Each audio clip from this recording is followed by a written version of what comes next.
At my daughter-in-law's victory celebration, she introduced me as the help to 200 of New York's most powerful guests.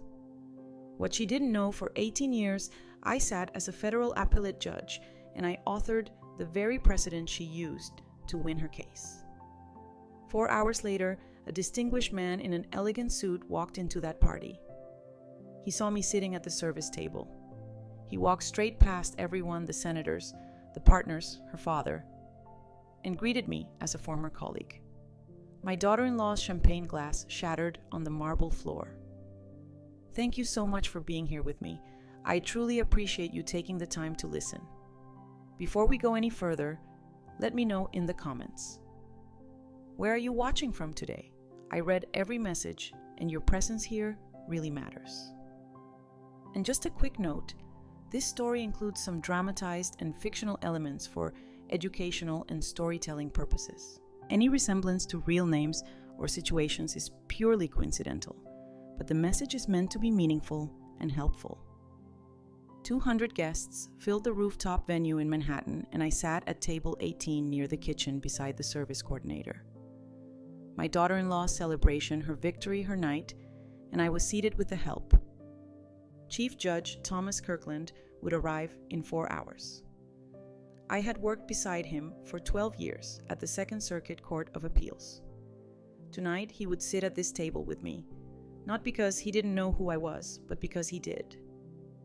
3 years earlier, October 2017, I had sat on a 3-judge panel hearing arguments in Whitmore versus SECC. The case involved disclosure standards in securities fraud. Natalie Grayson had argued for the defense, citing my 2008 opinion in Sullivan versus TechCorp 17 times. She had lost 2-1. My dissent ran 15 pages, but she had never seen my face. The Whitmore hearing took place remotely over video conference. My husband Thomas was in the final stage of heart disease. I kept my camera off during oral arguments, showing only the text Judge Sullivan's Second Circuit. Natalie saw my name. She read my opinions. She quoted my reasoning 17 times, but she never saw my face. And by the time she met me 2.5 years later, I had changed beyond recognition. When I sat on the bench, I had worn my hair in a high, elegant bun. I'd worn pearl earrings, a gift from Thomas, on our 20th anniversary. I'd carried myself with the authority of 18 years in federal court. But after Thomas died in March 2018, grief stripped me down to nothing. I cut my hair short, practical, not elegant. I stopped wearing jewelry. I lost 20 pounds from months of not eating. I started wearing cheap reading glasses because my vision had blurred from crying. And when I started housekeeping in January 2020, I wore a gray uniform stained with cleaning chemicals. Natalie was the kind of person who only saw people through their titles and trappings. A federal judge looked one way in her mind, powerful, polished, surrounded by law clerks. A housekeeper looked another way, invisible, voiceless, beneath notice. In her worldview, people who cleaned toilets simply didn't exist as individuals. They were labor. They were invisible. She saw what she expected to see: a faceless worker in a gray uniform. And I let her. June 2020. I met my son's girlfriend for the first time in the bathroom of an Upper East Side apartment, one of the luxury units Natalie Grayson used as her private office. My cleaning service had been contracted by the building management. I wore a gray uniform and carried a caddy of supplies. I didn't know Trevor would be there. The work order had simply listed Grayson N. Office 12B. Natalie stepped out of a powder room, smoothing her cream silk blouse. She saw me and smiled the kind of smile people give to furniture. "Oh," she said. "Are you with the cleaning crew?" "Yes," I said. "Well, the building said someone would be here." "I'm Natalie." "I know," I said, quietly. Then Trevor appeared in the hallway, carrying takeout lunch. "Mom," his voice cracked. "What are you—" "I work here," I said evenly. Natalie's brows lifted. "This is your mother." Trevor looked at me, then at her, then back at me. I saw the shame flood his face. "Yes," he said finally. Natalie's expression softened into something worse than contempt. Pity. "Well," she said, "it's nice that she's working, staying active." I said nothing. That night, Trevor found me in my apartment in Atoria. "Mom, why didn't you tell me you were—" "Because I wanted to see who she really is," I said quietly. "I want to know the woman you're choosing to spend your life with. I want to see how she treats people when she thinks they don't matter." "This is insane," Trevor whispered. "If she knew you were a federal judge, she won't know." I said firmly, "Not yet. You will not tell her who I am, Trevor. You will let her show me exactly who she is." He stared at me. "You want me to lie to her? I want you to keep a promise." I said, "Your father made you promise to protect me and Hannah. This is how you keep it." Trevor's jaw tightened. "How long?" "As long as it takes." 3 months later, Trevor called me. "Mom, I can't watch this anymore. Let me give you money. I make $600,000 a year. If you give me money, I'll disappear." I said quietly, "If you tell Natalie who I am, I'll disappear. I need to know who I am when no one is watching. And I need to know who she is when I have nothing to offer her." "That's not fair," he whispered. "No," I agreed. "But it's necessary." There was a long silence. "This is the hardest thing I've ever done," he said finally. "I know," I said gently. "But this is the final test, Trevor. For Natalie, for you, and for me." Back at table 18, I watched Natalie move through the crowd. She was brilliant, ambitious, and utterly certain of her place in the world. She had argued before me and lost. She had quoted my life's work 17 times to try to win her case. And 2.5 years later, she had looked me in the eye in that bathroom in that office and seen nothing but a woman who cleaned houses for a living. I folded my hands and waited. Some truths don't need to be announced. They just wait for the right witness. Weddings are supposed to be joyful. Instead, this one showed me exactly how my son had learned to see me. September 2021. The ceremony took place at a historic estate in the Hudson Valley, all manicured gardens and old money elegance. 150 guests filled the white chairs on the lawn. I sat in the back row, 3 rows behind people I had never met, in a section labeled simply as extended family. I had bought a new dress for the occasion. Navy blue, understated, the kind that would not draw attention. As I watched Trevor stand at the altar waiting for his bride, I thought about all the moments that had led us here. Thanksgiving 2020 had been our first real test. Natalie invited Trevor to bring me to her family home in Brooklyn Heights, a brownstone that probably cost more than I would earn in a lifetime. Judge Howard Blackwell answered the door himself, silver-haired and commanding even in casual clothes. Behind him, I could see the dining room table set with china that looked like it belonged in a museum. "So you're Margaret," he said, shaking my hand with careful politeness. "Natalie tells me you work in domestic services." The pause before those last 2 words was deliberate. I watched Trevor's face. He could have corrected his future father-in-law. Instead, he looked at his shoes. "That's right," I said simply. Dinner conversation revolved around legal dynasties and federal appointments. Judge Blackwell mentioned his great-grandfather had clerked for Justice Holmes. His father had argued before the Supreme Court. He himself had served on the Second Circuit before retiring. 4 generations of legal excellence, as he put it. No one asked me a single question about myself. By spring 2021, they were engaged. Trevor called with the news, his voice bright with excitement. She said, "Yes, Mom, we're thinking September." "That's wonderful, sweetheart. I'm happy for you. There's going to be a lot of people. Natalie's family knows everyone. But don't worry, we'll make sure you're comfortable." Comfortable. That should have been my warning. Now sitting in my back row seat as the ceremony began, I understood what comfortable meant. Invisible, out of the way. Across the aisle, Judge Blackwell sat in the front row, Lillian beside him in an elegant cream suit. Behind them sat federal judges' senior partners, a congressman I recognized from the news. And there, 3 rows ahead, I spotted Chief Judge Thomas Kirkland. My breath caught. Tom had been my colleague for 18 years before I retired. We had decided dozens of cases together. He turned slightly, scanning the crowd, and his eyes found mine. I watched recognition flash across his face. Confusion, then understanding. He started to rise, and I gave the smallest shake of my head. Please, not now. Tom settled back into his seat, but I saw him glance back twice more during the ceremony.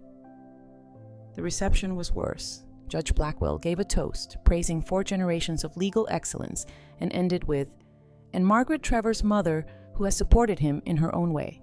The applause was polite, sparse, over quickly. I excused myself and found the hallway outside, needing air. That was when I heard Natalie's voice from around the corner. "I'm just glad his mother knows to keep a low profile. Daddy was so worried she might overshadow our family's accomplishments." I did not wait to hear more. I walked back to my table, finished my meal in silence, and left before the dancing began. The drive back to Queens took an hour.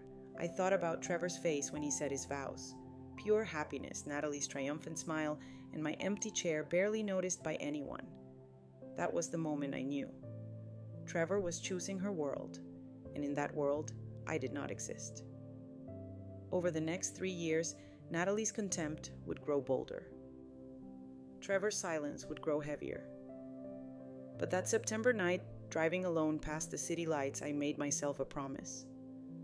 I would wait. I would watch. And when the truth finally demanded to be heard, I would be ready. 3 years. 3 years of watching my son choose silence while his wife sharpened her knives. The waiting I had promised myself at Trevor's wedding turned into a slow education in humiliation. I told myself I was observing, learning what kind of man my son would become. But the truth was simpler and harder. I was watching him disappear into Natalie's world, one compromise at a time. Thanksgiving 2022 was the first test. The Blackwell brownstone in Brooklyn Heights gleamed with 40 guests, partners, from Natalie's firm, judges from her father's circuit. I arrived with a pumpkin pie I had baked that morning, dressed in my best sweater. Lillian Blackwell accepted it with a thin smile and handed it to the caterers. 2 hours later, Natalie found me in the living room. "Margaret, would you mind giving the catering staff a hand in the kitchen? They're a bit overwhelmed." It was not a request. Before I could respond, my daughter Hannah appeared at my elbow. She had driven down from the Bronx, still wearing her public defender blazer. "Mom is a guest," she said, her voice sharp enough to cut glass. Trevor materialized beside his sister. "Hannah, don't make a scene." "I'm not making a scene. I'm pointing out that Mom shouldn't be treated like hired help at a family dinner." "It's fine," I said quietly. "I don't mind helping." Hannah stared at me like I had betrayed her. Maybe I had, but I went to the kitchen anyway, cleared plates, refilled water glasses, and watched my son avoid my eyes for the rest of the evening. That night, riding the subway back to Queens, I thought about the cases I used to preside over. Disputes worth millions of dollars, constitutional questions that would affect thousands of lives, and now I was clearing plates for my daughter-in-law. The April 2023 promotion party was worse. Natalie had been named senior partner at Whitmore & Associates. The celebration took place at the University Club in Manhattan, all dark wood and old money. I wore the same navy dress from Trevor's wedding. Natalie introduced me to her colleagues with careful precision. "This is Margaret Trevor's mother. She cleans houses in Manhattan." She paused after saying it, watching their faces recalculate everything they thought they knew about Trevor's background. "Oh," one of the partners said, "that's honest work." Later, I overheard Natalie in the powder room hallway. Thank God Trevor didn't inherit his mother's limitations. She seems content scrubbing floors. I left early that night too. The pattern was becoming familiar, but it was the January 2024 dinner that nearly broke me. Trevor and Natalie had invited me to their penthouse. Natalie was preparing for the Vance Med trial, and the dining table was covered with legal briefs. Over dinner, she talked about her strategy. The CEO was accused of securities fraud, hiding negative trial data from investors. She planned to argue that the omissions fell within acceptable bounds of materiality, citing established precedent. The materiality standards in securities disclosure require, I began. Natalie cut me off with a laugh. Margaret, what would a housekeeper know about securities law? I read the news, I said carefully. I was just thinking, reading headlines isn't the same as understanding case law. I've mastered securities law. It's what I do. Trevor said nothing. He refilled his wine glass and changed the subject. But here was the thing. Natalie did not know the precedent. She planned to cite Sullivan versus Tech Corp, the one she would twist to defend her client's convenient omissions. I had written it. Every word of the majority opinion, along with the careful limitations I had built into the holding. She would learn that soon enough. I took the subway home to Queens that night, watching my reflection in the dark window. The woman looking back at me seemed tired, older than her 60 years. How much longer could I stay silent? The answer came from an unexpected place because I was not enduring this alone. Someone else was watching, and she would not let me quit. For 4 years, I had been invisible. Ruby Washington saw me, and she wouldn't let me hide. We met in 2022 at a Park Avenue co-op, both of us assigned to the same 12-room apartment. Ruby was 52, a single mother from the Bronx with a 19-year-old son named Darius. She had been cleaning houses for 30 years. By spring 2023, we were working together twice a week. You talk different, Ruby said, one afternoon as we folded laundry in a client's marble and steel kitchen. Different how I asked. Like you read books, she said not unkindly. Like you got opinions about things people don't usually have opinions about. I smiled. I do read books. What kind? Legal opinions mostly, I said carefully. Case law, constitutional theory. Ruby stopped folding. You a paralegal or something? Or something, I said. She studied me for a long moment, then she nodded. You going to tell me when you're ready 3 months later over coffee at a diner in Midtown, I told her. I was a federal appellate judge, I said quietly. Second Circuit. 18 years. Ruby set down her mug. You serious? Yes. Then why you scrubbing toilets? I looked out the window at the traffic on 8th Avenue. My husband Thomas died in March 2018. Heart disease. I tried to keep working. I sat on panels. I wrote opinions. I did everything I was supposed to do, but I was on autopilot, numb. I couldn't feel anything. Ruby reached across the table and took my hand. I officially retired in January 2019. I continued. I thought I'd teach consult right, but I couldn't. I felt erased. Like everything I'd built was tied to a title I no longer had. So I started cleaning houses a year later in January 2020. I wanted to know who I was when no one was watching. And Ruby asked, I don't know yet, I admitted. Ruby squeezed my hand. Baby, you still a judge. You just ain't wearing the robe. How do you figure? Because you got the bearing, she said. You stand like you used to decide people's fates. You listen like you weigh every word. You don't bow to nobody even when they treat you like you invisible. I looked at her and something in my chest cracked open. My grandmother cleaned houses for 50 years. Ruby said she raised 3 kids, sent 2 to college, and never once acted like she was less than anybody. She taught me dignity ain't about what you do. It's about how you do it and whether you see other people's dignity too. I thought of Natalie, of Trevor, of 4 years of silent humiliation. What if I stayed silent? Because I was protecting someone who didn't deserve it, I asked. Ruby's eyes sharpened. Then you wasn't protecting them. You was protecting yourself from the pain of admitting the truth. We sat in silence for a long time. When I looked at my reflection in the diner window, I saw a woman in her 60s with short gray hair and calloused hands. But for the first time in 4 years, I didn't see a housekeeper. I saw a judge who had chosen to step down. And that was different. 2 weeks later, the invitation arrived. Natalie's celebration. 200 guests, table 18. Ruby came over that night. I showed her the seating chart. You going to go? She asked. I don't know, I said. What would your husband want? I closed my eyes. He'd want me to be brave. Then be brave, Ruby said. Not for revenge, for truth.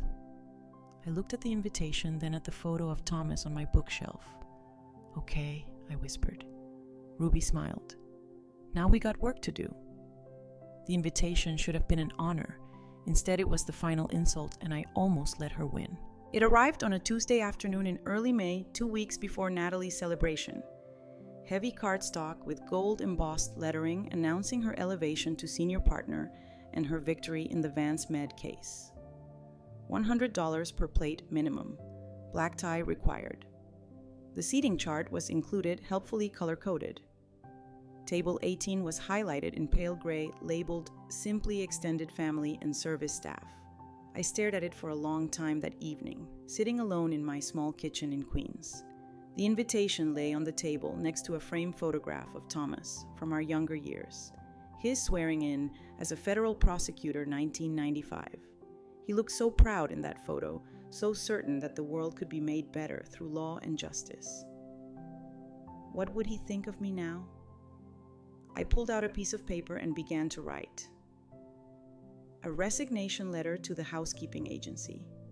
Short, professional, effective immediately. I would not attend the celebration. I would not sit at table 18 like some distant relative no one quite remembers. I would not watch my son pretend I did not exist. I would simply disappear, make it easier for everyone. The letter was finished by 8 o'clock. I signed it, put it in an envelope, and sat staring at the invitation again. Somewhere in the back of my mind, I could hear Thomas asking the question he always asked when I was spiraling. What are you protecting, Maggie? I reached for my phone to call Trevor to tell him I would not be coming, that I had a conflict, that he should enjoy his wife's big night without worrying about me. That was when Ruby arrived. It was 9 o'clock. She had a key to my apartment because we had been trading plant watering duties. She came in without knocking, took one look at my face, and knew what happened. I handed her the invitation and the resignation letter. Ruby read both in silence. Then she sat them down very carefully and fixed me with that look she had perfected over 52 years of not tolerating nonsense. You're quitting? Yes. Because of this, she tapped the seating chart. Because they put you at a table with the help. Because I'm tired. Ruby, I'm tired of being invisible. I'm tired of watching my son choose her world over me. I'm tired of pretending this doesn't hurt. So you're going to run away. I'm going to choose dignity. Ruby pulled out a chair and sat down across from me. You're not protecting dignity. You're protecting Natalie. You're making it easier for her to erase you. I started to protest, but she held up one hand. My grandmother worked as a maid for 50 years. You know what she taught me? That dignity isn't about protecting yourself from disrespect. It's about refusing to disappear when someone tries to make you invisible. She picked up the old photograph of Thomas. What would he tell you right now? I felt tears prick my eyes. He'd tell me to stop protecting people from the truth. Exactly. Ruby set the photo down next to the invitation. This isn't about revenge. It's about every worker who's ever been invisible in those fancy rooms. Every person who's been dismissed because of their job. You have a chance to teach them something. To make them see us, really see us. She pushed the resignation letter back toward me. But only if you show up. I looked at the letter at the invitation at Thomas's photograph. Then I tore the resignation letter in half. Ruby smiled. I found a pen and checked the SVP card. Yes, I will attend. I placed Thomas's photograph next to the invitation. Two pieces of my life that had seemed impossibly separate suddenly sitting side by side. This isn't about revenge, I said quietly. It's about truth, and truth requires courage. Ruby squeezed my hand. Now you sound like a judge. The next morning, I called Hannah. I'm going to the celebration, but I need you to promise me something. Don't protect me. Don't defend me. Let them show everyone exactly who they are. There was a long pause. Then Hannah said, Okay, Mom, I promise. 1 week before the celebration, I sat in my son's penthouse on the Upper East Side, 3,000 square feet, Florida ceiling windows overlooking Central Park. Natalie's corner office brought home. I had entered through the service entrance. The planning meeting was in the dining room. Trevor, Natalie, the event coordinator, and Natalie's assistant. Hannah had been invited. I had not, but Hannah had insisted I come anyway. Let's finalize the seating chart, the coordinator said, spreading the diagram across the marble table. Natalie pointed to table 18 near the kitchen and service entrance. This table is for extended family who aren't in the legal field, plus our service coordinators. Hannah's fork clattered onto her plate. Service coordinators, the people managing logistics, Natalie said smoothly. It's a working table. Where's my mother seated? Hannah asked, her voice tight. Natalie glanced at Trevor. He said nothing. Table 18, Natalie said. My mother, Hannah said slowly, is a federal appellate judge. She sat on the Second Circuit for 18 years, and you're seating her with the caterers. She's retired, Natalie said, and she works in housekeeping now. I'm not trying to embarrass anyone, Hannah. I'm being realistic about where people fit. Hannah stood up, her chair scraping loudly. Trevor, say something. Trevor looked at his wife, then at his sister, then at the table. Hannah, he said quietly, don't make this a scene. Hannah stared at him. A scene? Mom understands, Trevor said. She knows this is Natalie's night. Hannah left. I followed her into the hallway. She was shaking with fury. He's choosing her, Hannah said. After everything. He's trapped, I said gently. Between what Hannah demanded. Between his wife and his mother. That's not a trap, Mom. That's cowardice. I touched her shoulder. At your father's funeral, Trevor made a promise. He promised to protect us. But I asked him to keep a different promise, a harder one. I asked him not to tell Natalie who I was. I wanted to see who she really was. Hannah's eyes widened. You asked him to keep quiet? Yes. Why? Because I needed to know if she could see people as human beings, I said quietly. Even when they had nothing to offer her. Hannah looked back toward the dining room. And now he's stuck. He promised Dad he'd protect you. He promised you he'd keep your secret. And he promised Natalie he'd build a life with her. Yes. That's 3 promises, Mom. He can't keep all of them. I know, I said. Back inside, Trevor found me near the elevator. Mom, he said, his voice. You made me promise not to tell her. But watching Natalie treat you like this, watching you sit at table 18 while she celebrates, I feel like I'm betraying you. You're not betraying me, I said gently. You're honoring the promise your father asked you to make and the promise I asked you to keep. But why? His voice cracked. Why do you need to put yourself through this? Because I need to know, I said quietly. When I don't have power, when I don't have a title, when I'm just Margaret, who treats me with dignity, who sees me as a human being, and who only sees value in what I can offer them. Trevor looked away, tears in his eyes. This is the hardest thing I've ever done. I know, I said.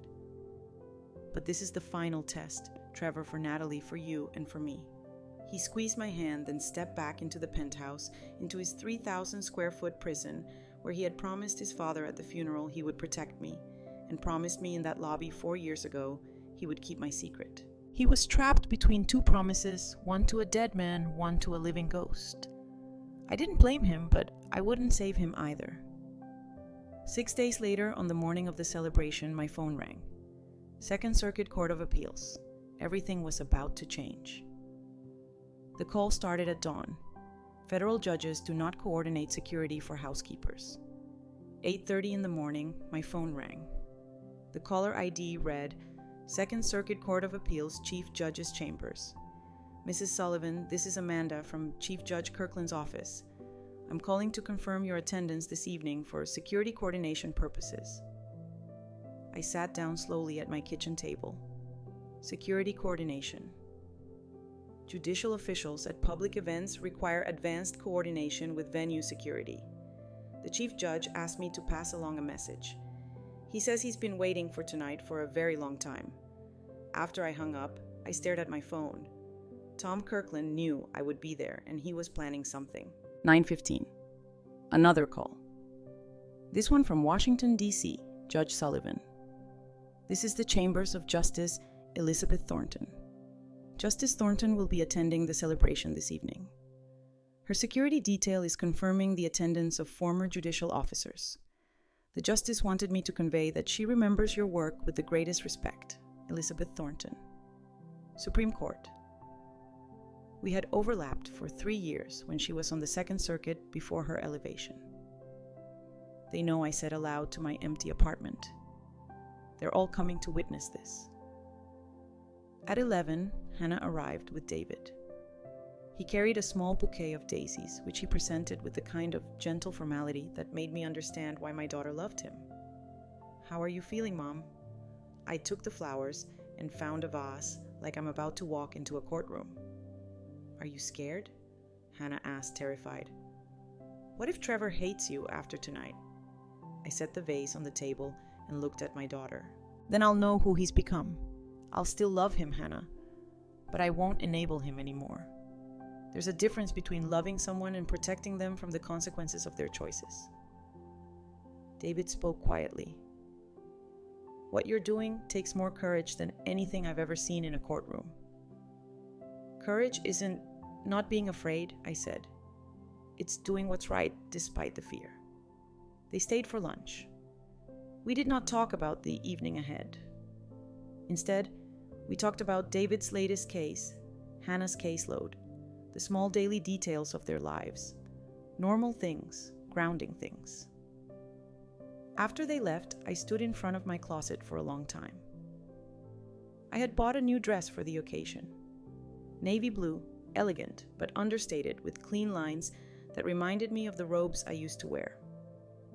I laid it out on my bed along with simple jewelry pearl earrings Thomas had given me for our 20th anniversary. At 4 o'clock, I got ready. As I zipped up the dress and checked my reflection, something shifted. For the first time in 4 years, I did not see a housekeeper looking back at me. I saw a federal judge. I called a car service instead of taking the subway. A small thing, but it mattered. When the driver arrived, he held the door open. Big event tonight, ma'am. The biggest. We pulled into Manhattan traffic.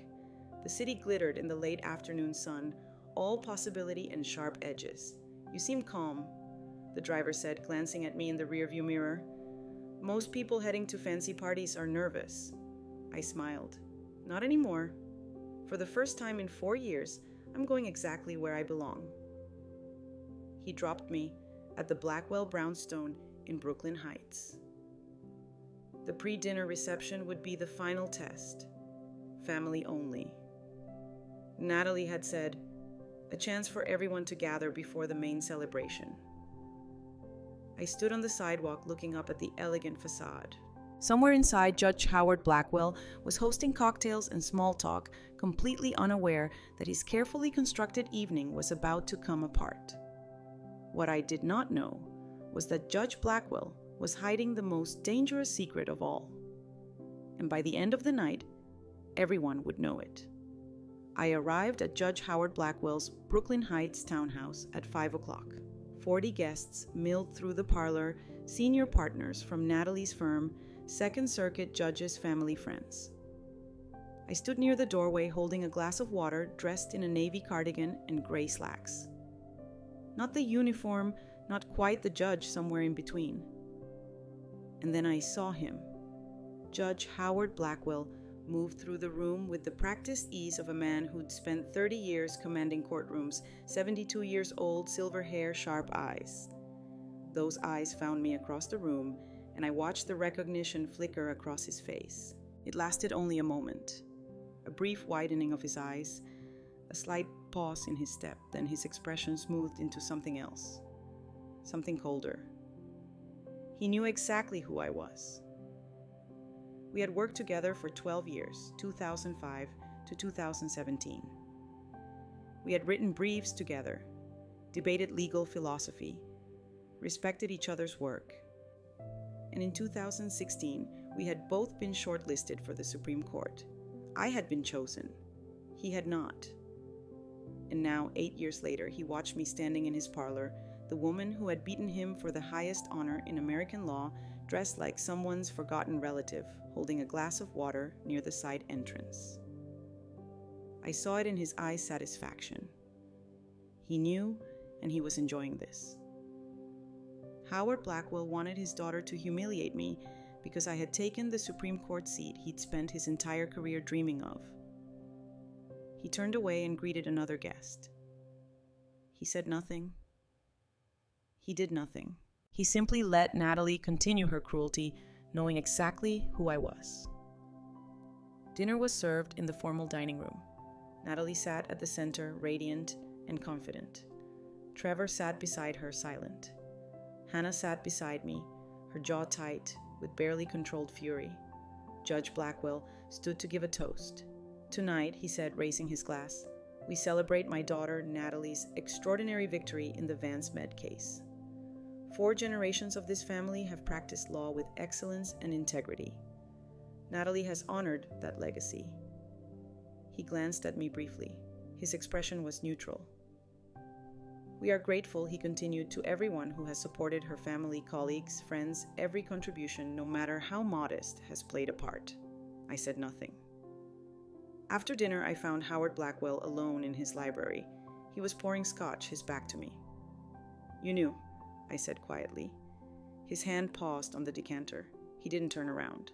"You knew who I was the moment I walked into your house tonight," I continued. "I saw it in your eyes, Howard.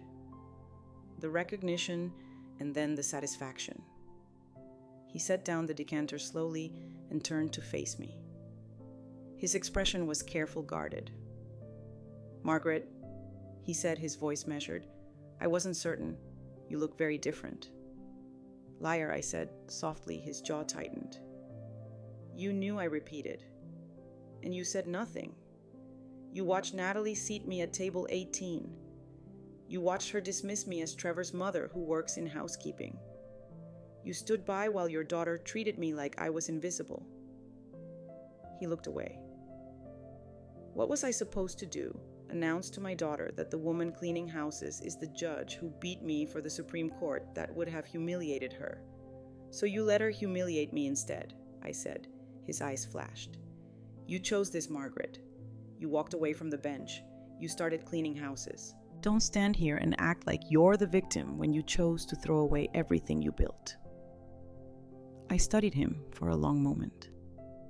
"You're right," I said quietly. "I did choose this. I chose to step down when my husband was dying.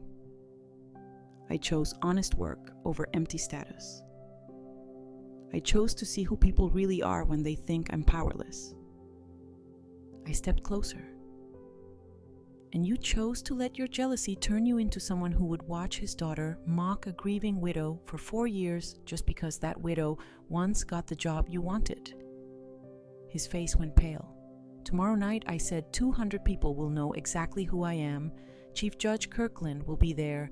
Justice Thornton will be there. The mayor will be there.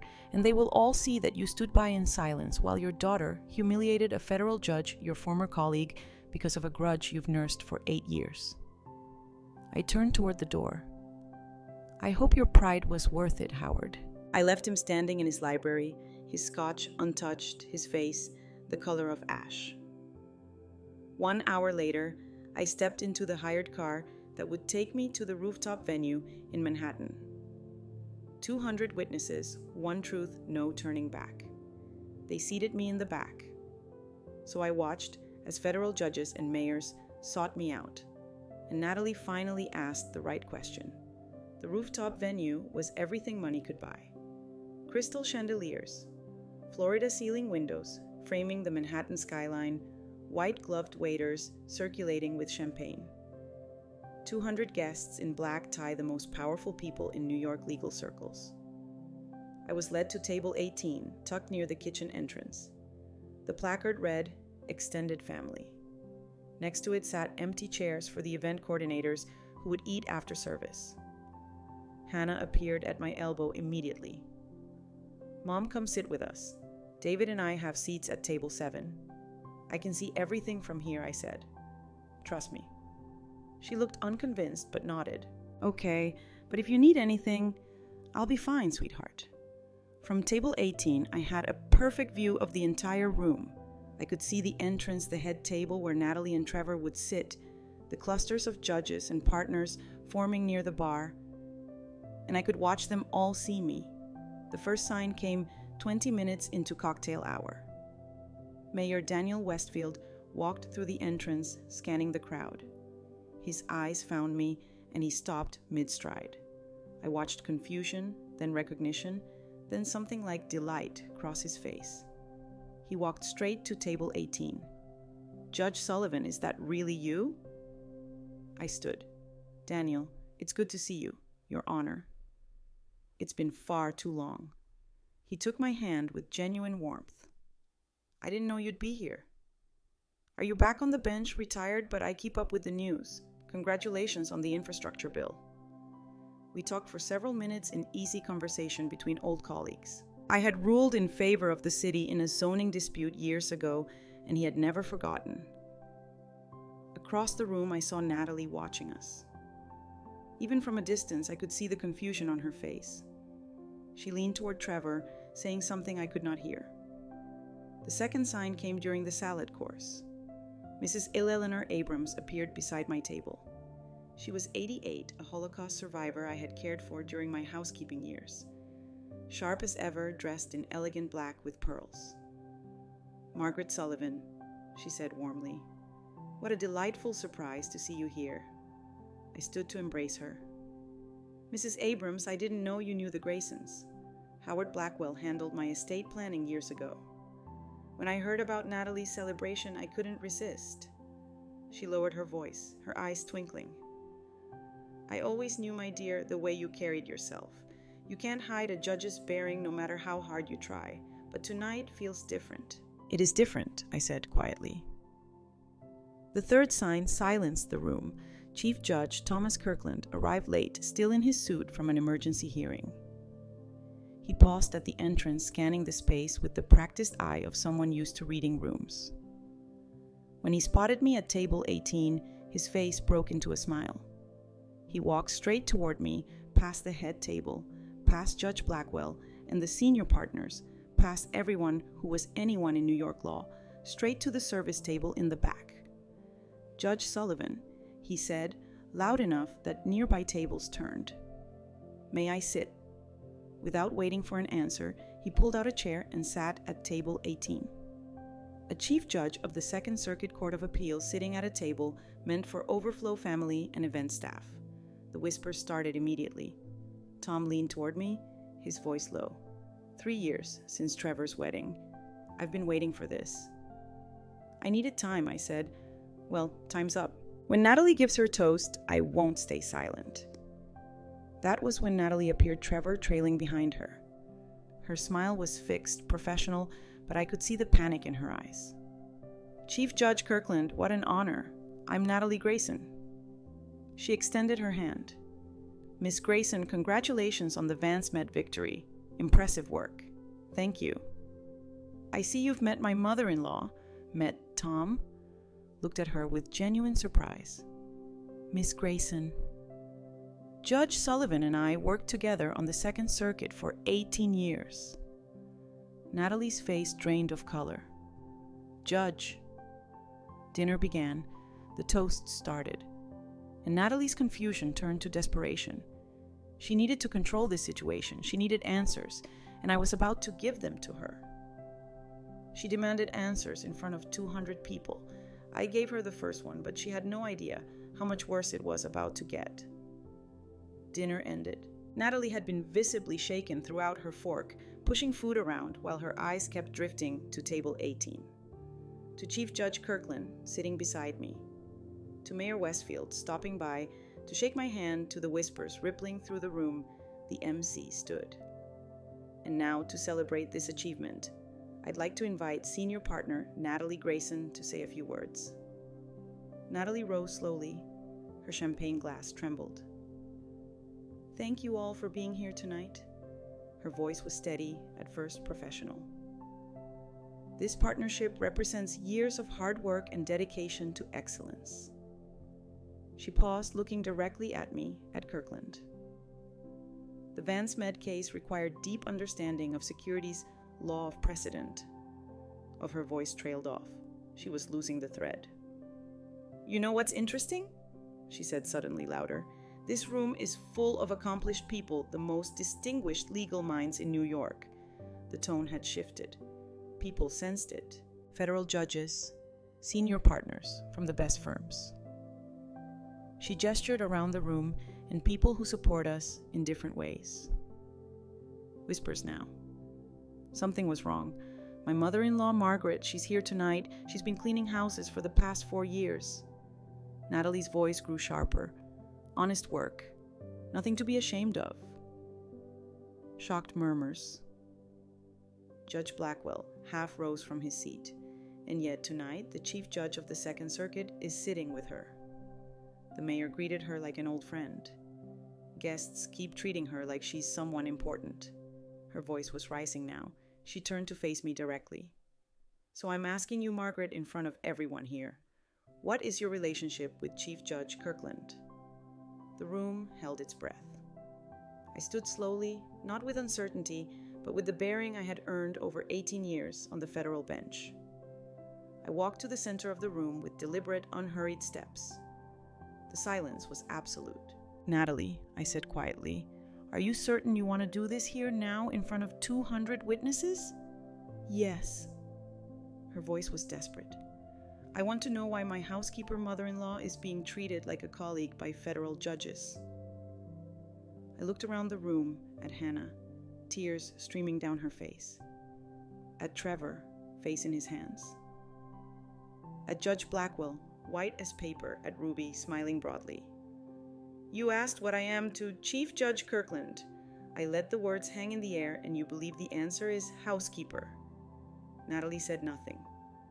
What else could it be? I turned to face the entire room. When I spoke, my voice carried the weight of every opinion I had written, every argument I had heard, every decision I had rendered.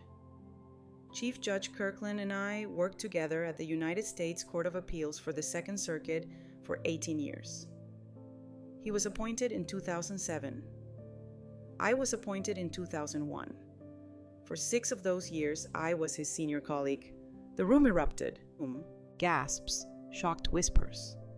Someone dropped a glass. Kirkland stood. "Not could be Miss Grayson. That's public record. Judge Margaret Sullivan is one of the finest legal minds I have ever known." Trevor's wine glass slipped from his fingers and shattered against the floor. Natalie's face had gone white, but she did not understand everything yet. She did not realize she had been citing my own precedent to win her cases. She did not know her father had been hiding this all along. The worst was still ahead. If you're still here with me, please comment any number from 1 to 9. So I know you're still watching. And if you were in my place at that moment, would you speak the truth right then? Even if it shattered everything, or stay silent to protect your family. Please note, the next part of this story contains dramatized and fictionalized elements for storytelling purposes. If this type of content isn't for you, you're welcome to stop watching here. She wanted to know who I was, so I told her. I stood in the center of the rooftop, 200 guests watching, and I let 18 years of silence break open. In 2008, I said my voice steady. I authored Sullivan versus Tech Corp, a securities fraud case that established the materiality standard for corporate disclosure. Natalie's champagne glass trembled. You cited it 17 times in the Vance Med case, I continued.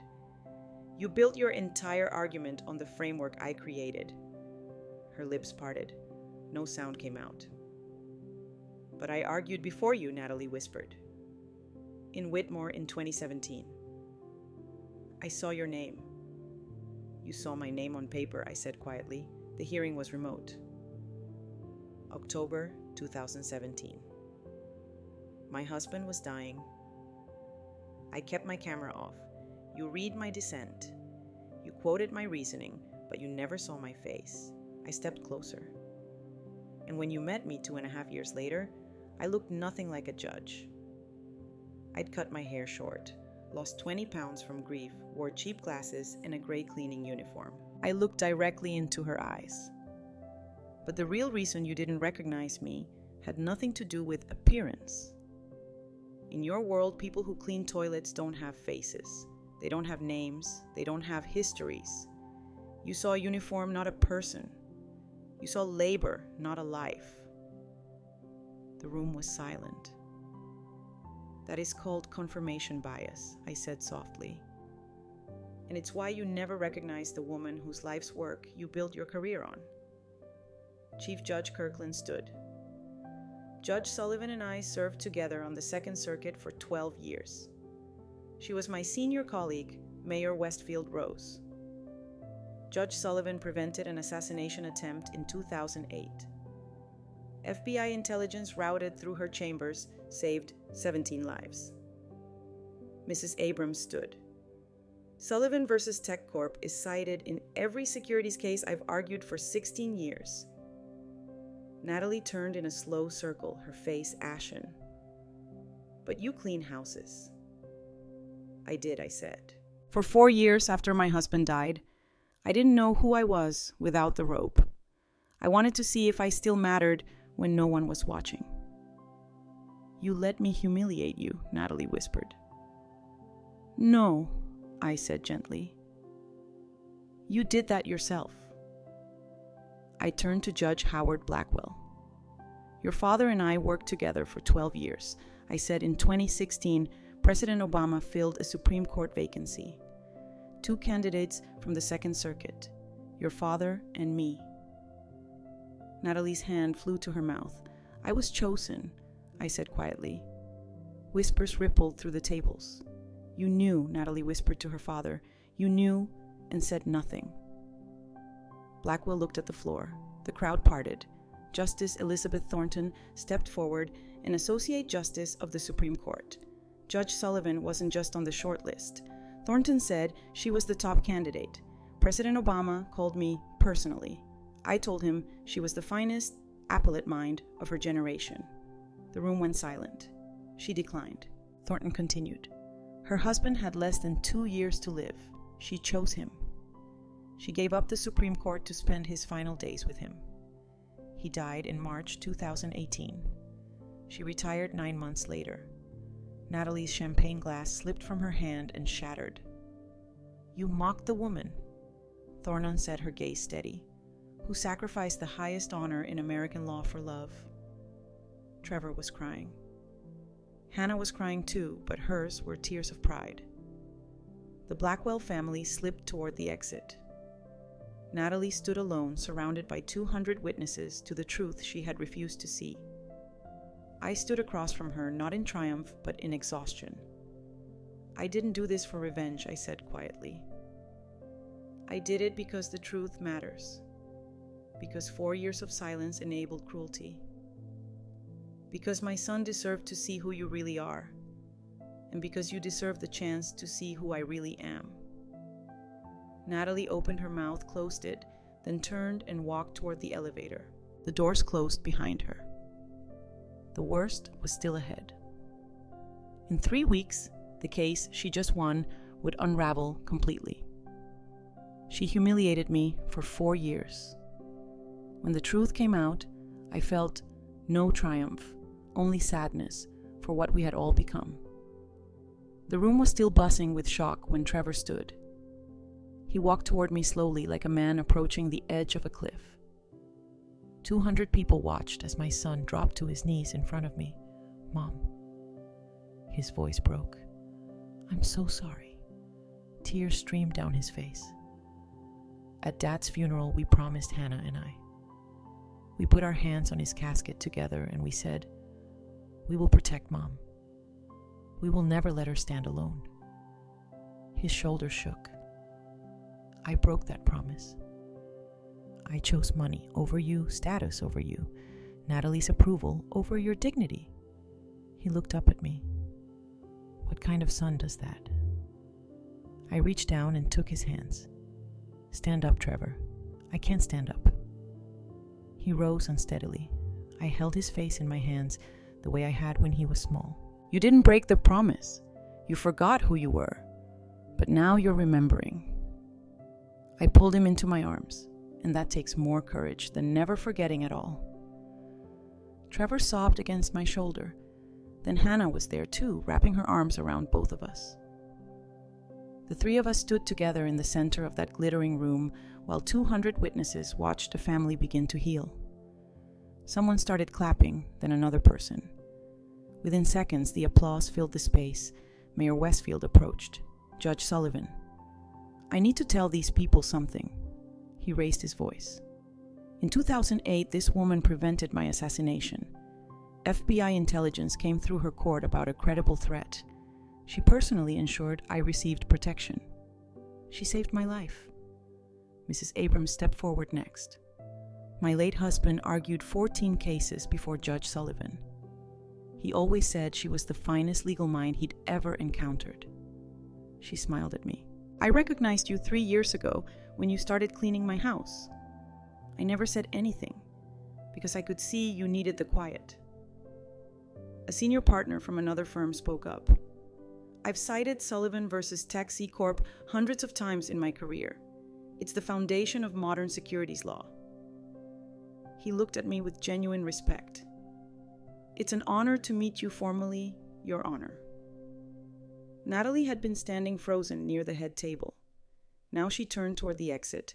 One of her own partners intercepted her. "Natalie, Monday morning, 8 a.m., my office. Why you failed to recognize a federal judge you'd personally argued before, a judge whose precedent you cited 17 times in your biggest case." His voice was cold. "There are serious questions about your professional competence." At 9:47, the celebration ended. It was supposed to last until 11. Ruby found me near the exit. She took my hands. "Judge Sullivan, you did good tonight. Did I? You taught 200 people to see. That's what you did." Hannah and David drove me back to Queens. My daughter kept glancing at me in the rearview mirror. "Why do you look so sad, Mom? You won." "No one won tonight, sweetheart. The truth came out. That's very different from winning. But you were vindicated. I was acknowledged. But your brother is heartbroken. Natalie's career is destroyed. Her family is humiliated." I stared out at the city lights. That's not victory. That's just necessary pain. Later, alone in my apartment, I stood looking at Thomas's photograph, the same one from his swearing-in ceremony all those years ago. "I kept my promise. My love," I whispered. I protected my dignity by finally standing up for it. But the story wasn't over. 3 weeks later, a woman I'd never met would call with evidence proving I'd been right all along. Natalie's victory was built on a lie. 3 weeks after the celebration, a stranger called me with proof that my legal legacy had been exploited to enable the fraud I'd tried to prevent. My life had settled into a new rhythm. I cleaned houses 3 days a week by choice now, not necessity. I consulted for the Second Circuit on complex securities cases, earning $250,000 a year. I guest lectured at Columbia Law School on judicial ethics. I was no longer invisible, but I was still angry. The call came on a Tuesday afternoon. Judge Sullivan. The voice was female tentative. My name is Dr. Rebecca Sterling. I was the chief financial officer of Vance Med until 3 months ago. I sat down my coffee. Go on. I saw the video of the celebration. She said it went viral in legal circles, and I realized you're the judge who wrote Sullivan versus Tech Corp, the precedent that Natalie Grayson used to win our case. I am, I said carefully. Then you need to know, Rebecca said, her voice shaking. The CEO committed securities fraud. We buried evidence. We hid disclosures that should have been public, and Natalie Grayson helped us do it. Huh. I closed my eyes. Why are you telling me this? Because I watched you stand up in front of 200 people and tell the truth, Rebecca said. And I realized I've been a coward. I signed an NDA. I was terrified of losing my career. But if you can give up the Supreme Court for integrity, I can risk a lawsuit for honesty. 2 days later, Rebecca sat in my living room in Atoria with a box of documents, emails, internal memos, board meeting minutes. All of it showed that Vance Med's lawyers had deliberately distorted the Sullivan standard to conceal material facts from investors. They used your precedent as a shield, Rebecca said. They argued that because the disclosures were technically accurate, they met the materiality threshold, but they knew the context was misleading. I pulled out my personal files from 2008 thick manila folders I'd kept in storage for 16 years. These are my bench memos, I said, spreading the documents across the table. My internal work product from when I was writing Sullivan versus Tech Corp. They've never been published. They've never been cited. They're the private notes I wrote to myself and my law clerks explaining my reasoning line by line. Rebecca leaned forward, her eyes scanning the pages. I pointed to a highlighted section, a memo dated April 15th, 2008. Look at this. I wrote, "The materiality standard is not a shield for misleading disclosures. Technically accurate statements can still be materially misleading if they omit context necessary for investor decision.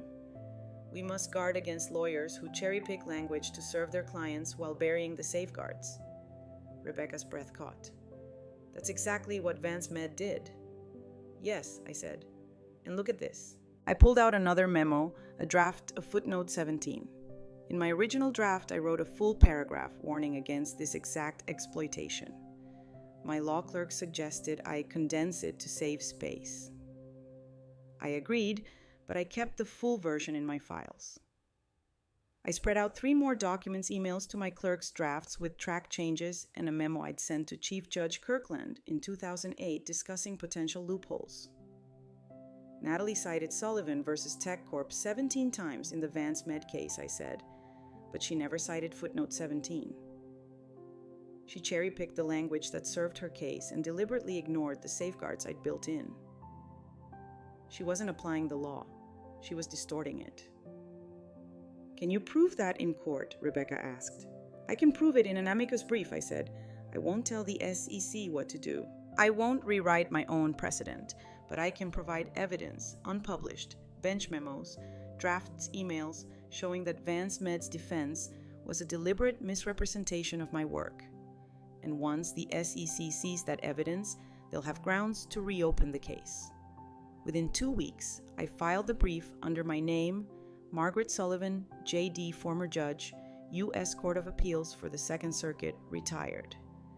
The brief was 40 pages long, but its power came from the exhibit's 16 years of unpublished documents showing my reasoning, my warnings, my fears about how the Sullivan standard could be exploited. I didn't ask the SEC to trust my opinion. I gave them proof that Natalie had cherry-picked my language while burying my safeguards. I showed them line by line where Vance Med's lawyers had cited paragraph 3 of my opinion while deliberately ignoring footnote 17, the footnote that explicitly warned against the very tactic they'd used. I wasn't rewriting the law. I was exposing how Natalie had twisted it. Within a week, the SEC announced it was reopening the Vance Med investigation, not because a retired judge had asked them to, but because I'd provided documentary evidence of legal malpractice. Within 2 weeks, the the Wall Street Journal ran the story. Retired judge clarifies her own precedent. Says Vance Med defense distorted original intent. Bloomberg law followed Sullivan's standard under review when precedent is weaponized. Legal journals praised it as a rare and courageous act of judicial humility, a recognition that even the best written opinions can be exploited, and a willingness to repair the damage. Chief Judge Kirkland called me late one night. "Margaret," he said, "you just undid 16 years of bad faith lawyering. You reminded everyone that precedent isn't a weapon. It's a framework, and it requires integrity to use it correctly." "Do you think Natalie knew?" I asked quietly. Kirkland was silent for a long moment. "I think she knew enough," he said. "And I think she chose not to ask the hard questions." I thought of Trevor, of the funeral promise of 4 years of silence. "That's the definition of complicity," I said. "Yes." Kirkland agreed. "It is." 6 months later, I would know if my son had truly changed or if his confession on that rooftop had been just another performance. 6 months after the celebration, my life looks nothing like people expected. But it looks like freedom. I still live in my 1-bedroom apartment in Atoria. I still clean houses twice a week, not because I need the money, but because the work grounds me. The consulting position with the Second Circuit pays well enough. The ethics seminars at Colia keep my mind sharp. I found balance, finally, between who I was and who I've become. Ruby remains my closest friend. She still makes me laugh, still calls me out when I take myself too seriously. Trevor is the one who has changed most dramatically. He filed for divorce in September, left Goldman Sachs in October. Now he works as development director for Hannah's public defender organization, raising funds to help people who can't afford lawyers. His salary dropped from $620,000 to $85,000. He lives in a modest 1-bedroom in Brooklyn, takes the subway to work, and sees me twice a week for dinner. Last week, he showed me a draft essay he'd written for the New York Times opinion section. The headline read, "I betrayed my mother for status." It was honest, unflinching. He didn't make excuses or try to explain away what he'd done. He simply told the truth about choosing Natalie's world over his own family, about breaking the promise he'd made at his father's casket. "Should I publish it?" he asked. "Yes," I said. "Truth always matters." The essay ran in mid-December. It went viral within hours. Some people praised his courage. Others said he was trying to rehabilitate his image. Trevor read every comment. "People keep calling me brave," he told me. "But you were brave, Mom." I was just finally honest. Natalie's trajectory has been different. Whitmore and Associates asked her to resign in July. The Bar Association reviewed her conduct and issued a formal censure, though they stopped short of suspension. She now works at a small firm in Midtown, handling smaller cases for a fraction of her former salary, $150,000 instead of $850,000. She lives in a studio apartment in Hell's Kitchen. The Vance Med CEO was re-indicted in August based on Dr. Sterling's evidence. His trial is scheduled for next spring. He asked Natalie to represent him again.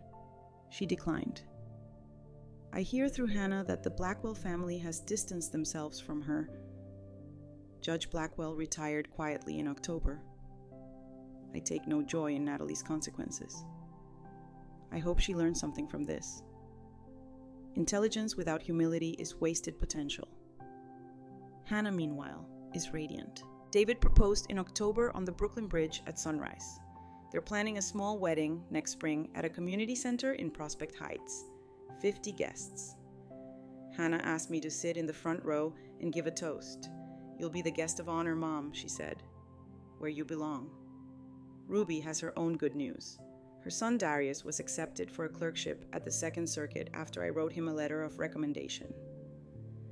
It's a prestigious position that will open doors for his entire career. $65,000 a year health insurance and direct mentorship from federal judges.